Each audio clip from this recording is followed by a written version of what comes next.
Hello, dear fellows. Welcome to the Track to CSS channel. This is Uzair Balozada, and today we are going to discuss another video of conflict. As we have discussed earlier, other theories like John Burton's theory, Abraham Maslow's theory, and today the topic and the theory is Edward Azar's protected social conflict. تو اس theory میں Edward Azar basically systemic اور root causes کی بات کرتا ہے کسی بھی conflict کی. تو ان کانٹینٹ کو آج ہم اس ویڈیو میں ڈسکس کریں گے. تو سب سے پہلے ہم انٹروڈکشن کے دیکھتے ہیں کہ انٹروڈکشن میں کیا کہتا ہے ایڈورڈ آزر. ایڈورڈ آزر ایک کانفلکٹ کا ایک بہت بڑا اسکالر مانا جاتا ہے. اس نے تھیوری لکھی protected social conflict international relations میں کے فیلڈ میں ایک بہت ہی انفلوئنشل تھیوری سمجھی جاتی ہے. ایڈورڈ آزر بیسیکلی اس تھیوری میں اس چیز پہ فوکس کرتا ہے کہ کسی بھی کانفلکٹ کے جس کے اسٹرکچرل اور سسٹمک روٹس ہوں تو وہ اس قسم کے کانفلکٹ جو ہے پروٹیکٹڈ سوشل کانفلکٹ بن جاتے ہیں, یعنی یہ بہت لمبے عرصے تک جاری رہ سکتے ہیں. اور یہ جو کانٹیکسٹ یعنی ڈیولپنگ کنٹریز کے کانٹیکسٹ میں دیکھیں جہاں پہ ڈیپ سیٹڈ روٹس ہوتے ہیں, یعنی بہت لانگ لاسٹنگ سوشل اور اکنامک پولیٹیکل انیکوالٹیز کی جو کانسیکوینسز ہوتے ہیں, ان سے پروٹیکٹڈ سوشل کانفلکٹ کی جو فاؤنڈیشنز ہیں وہ رکھ سکتے ہیں. تو وہ اسٹرکچرل یا سسٹمک روٹس کیا ہیں جن کو جو ایڈورڈ آزر جو پروٹیکٹڈ سوشل کانفلکٹ کی روٹس بتاتا ہے, وہ اکنامک ڈسپیرٹیز ہو سکتے ہیں, یعنی کسی گروپ کو آپ اکنامکلی مارجنلائز کریں, اس کی ایکسپلائٹیشن کریں, یا پولیٹیکلی اسی پارٹیسپیشن نہ دیں, یا سوشل انجسٹسز اس کی آئیڈینٹی کا مسئلہ ہو, اس کے کلچر کا مسئلہ ہو, اسے ریلیجیس پریکٹسز کرنے کی اجازت نہ ہو, تو ان سے جو ہے نا یہ جو چیزیں ہیں یہ اسٹرکچرل روٹس ہیں اس کی. یعنی بنیادی طور پر گروپس کے درمیان جو کانفلکٹ ایمرج ہو سکتا ہے وہ اکنامک کے ہو سکتے ہیں, پولیٹیکل مارجنائزیشن ہو سکتے ہیں, یا سوشل یعنی کہ آئیڈینٹی کا مسئلہ ہو سکتا ہے. اکنامکلی اگر کوئی گروپ کی ایکسپلائٹیشن ہو رہی ہو تو یہ چیزیں جو ہے اسٹرکچرل روٹس ہیں کسی بھی کانفلکٹ کے. اور یہ جو اسٹرکچرل انیکوالٹیز ہیں ان سے کیا ہوتا ہے کہ یہ گریونسز کریٹ کرتے ہیں, یہ alienation, sense of alienation, sense of resentment groups کے اندر کریٹ کرتے ہیں. وہ گروپس کے درمیان بھی ہو سکتا ہے, سوسائٹیز کے درمیان یا اسٹیٹس کے درمیان بھی یہ ہو سکتا ہے. ایڈورڈ آزر ڈائنامک پروسیس کی بات کرتا ہے کہ جو کانفلکٹ ہے, کانفلکٹ اسٹیٹک نہیں ہے. وہ ایسا نہیں ہے کہ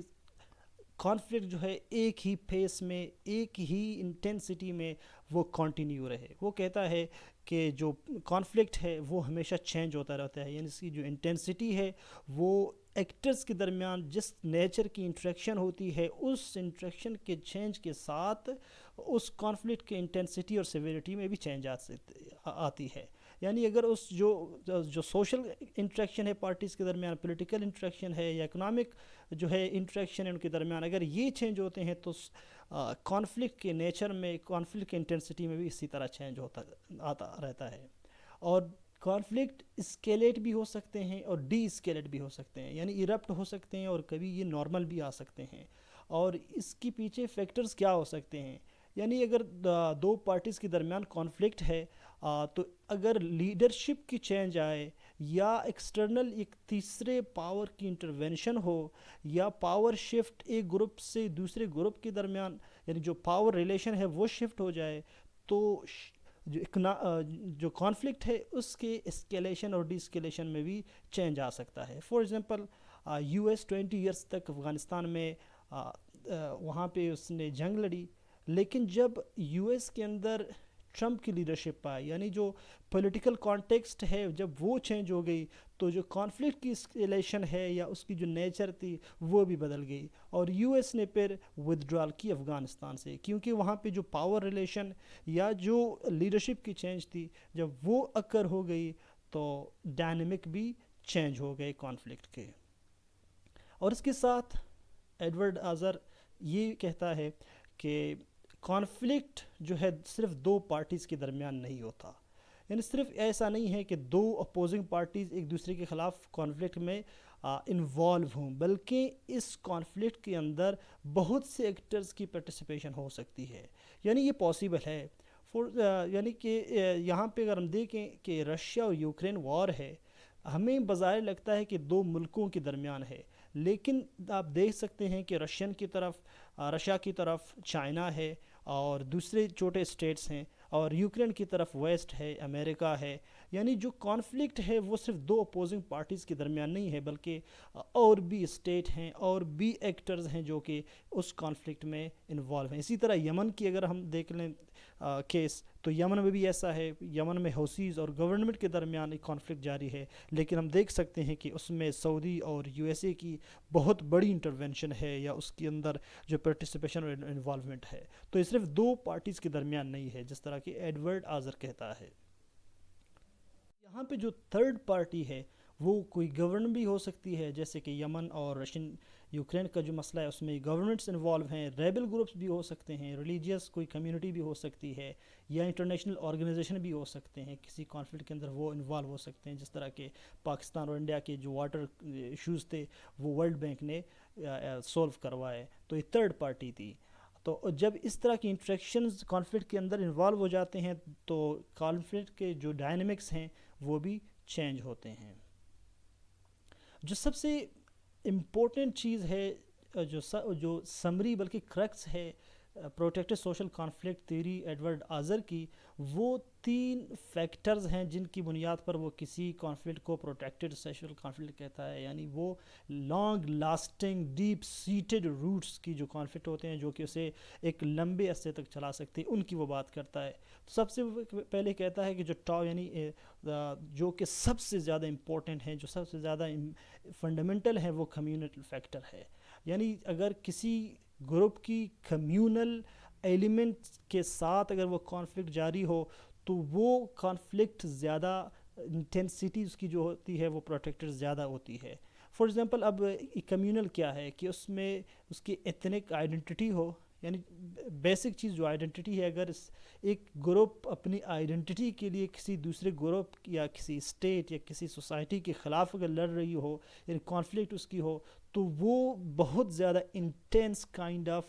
کانفلکٹ ہو سکتی ہے۔ یا ریشل ہو، فار ایگزامپل دو ریسز کے درمیان، فار ایگزامپل جیسے کہ ساؤتھ افریقہ میں ہم نے دیکھا تھا بلیک اور وائٹس کے درمیان جو کانفلکٹ تھی وہ ریشل تھی۔ اور اسی طرح ریلیجیس موٹیویشنز بھی ہو سکتے ہیں کہ کسی اسٹیٹ کے اندر یا کسی سوسائٹی کی ریلیجیس موٹیویشنز جو ہو سکتے ہیں، یعنی کہ اسے ریلیجیس پریکٹسز کرنے نہیں دیا جا رہا، اسے فریڈم نہیں ہے، تو یہ بھی ایک کمیونل فیکٹر ہے جو کہ بہت زیادہ انٹینس ہو سکتی ہے، کیونکہ اس کی آئیڈنٹی کا مسئلہ ہے یا اس کی جو ایگزسٹنس کا مسئلہ وہ سمجھتے ہیں، تو اس کے لیے جو انٹینسٹی ہے وہ بہت زیادہ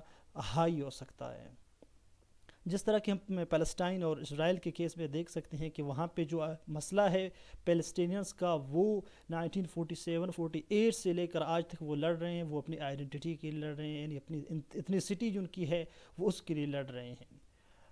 اور یہ جو ہے اس کے بعد جو سیکنڈ فیکٹر ہے وہ بیسک نیڈز ہیں۔ ایڈورڈ آزر کا کہنا ہے کہ دوسرے نمبر پہ جو پروٹیکٹڈ سوشل کانفلکٹ کے جو روٹس ہوتے ہیں وہ بیسک نیڈز ہیں، اور یہ بیسک نیڈز فوڈس اور کلوتھنگ شیلٹر سے اسٹارٹ ہو کر، یعنی یہاں پہ ختم نہیں ہے، جس طرح کہ جان برٹن نے کہا تھا کہ جو بیسک نیڈز ہیں وہ فوڈ، کلوتھنگ اور شیلٹر ہیں، یعنی فزیولوجیکل نیڈز ہیں۔ وہ کہتا ہے کہ آزرز جو کانفلکٹ کی کانسیپٹ ہے وہ کہتا ہے یہ اس سے اوپر جاتے ہیں، یعنی سیکیورٹی نیڈز بھی ہو سکتے ہیں ایونس کی، ڈیولپمنٹ نیڈز، یعنی ایک سوسائٹی کے اندر اگر ایک گروپ ڈیولپ نہیں ہے تو ڈیولپمنٹ کی جو نیڈز ہیں، اور اس کے علاوہ جو آئیڈنٹی نیڈز ہیں، یہ ساری نیڈز مل کر پروٹیکٹڈ کانفلکٹ کی بنیاد رکھتے ہیں۔ اور تھرڈ میں ایڈورڈ آزر کہتے ہیں کہ رول آف دا اسٹیٹ، یعنی جس اسٹیٹ کے خلاف ایک کانفلکٹ ایک گروپ اس نے کنٹینیو کی ہے، اس اسٹیٹ کی بیہیویئر کو دیکھتے ہیں کہ اس اسٹیٹ کی بیہیویئر اس گروپ کے خلاف کیسا ہے۔ تو اسٹیٹس پالیسیز اور اس کی behaviour to the individuals to the group, یعنی وہ اسٹیٹ کس طرح ایک سوسائٹی کے یا ایک گروپ کے خلاف بیہیویئر کیسی رکھتی ہے، یا تو وہ فرسٹریٹنگ ہے یا وہ سیٹسفائنگ ہے۔ تو یہ دو چیزیں جو ہیں، ایک اسٹیٹ کی بیہیویئر کی اگر وہ اس طرح فرسٹریٹنگ ہے تو اس گروپ کی جو نیچر اور بیہیویئر ہوتی ہے وہ اسٹیٹ کے خلاف بھی وائلنٹ ہوتی ہے۔ اور جب اس طرح کی جو گیپ اور ریفٹس بن جاتے ہیں اسٹیٹ اور گروپ کے درمیان، تو اس سے اور بھی جو رفٹ ہے، جو گیپ ہے یا کانفلکٹ کی جو انٹینسٹی ہے وہ اور بھی زیادہ بڑھ جاتی ہے۔ اب اس میں کیا ہوتا ہے کہ فار ایگزامپل کسی ایک گروپ کی ڈومیننس ہے پاور میں، اس کی پالیٹکس میں ڈومیننس ہے اور ہیجمنی ہے، اور وہ اس ہیجمنی اور پاور کو ایک دوسرے گروپ کے خلاف وہ یوز کر رہی ہے،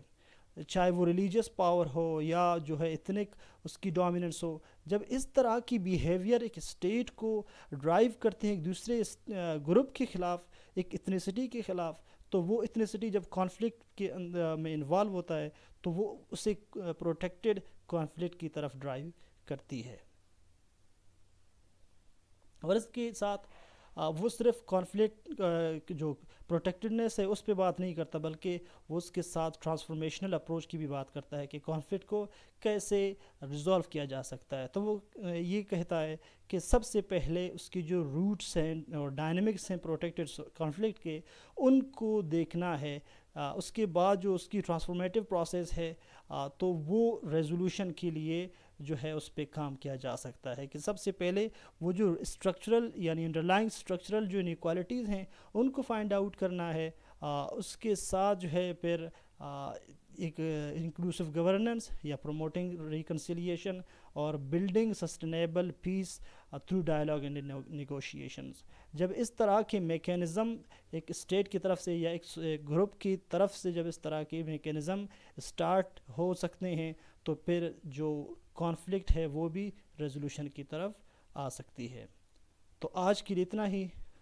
ملتے ہیں ایک اگلی ویڈیو میں، تب تک اپنا بہت زیادہ خیال رکھیے گا۔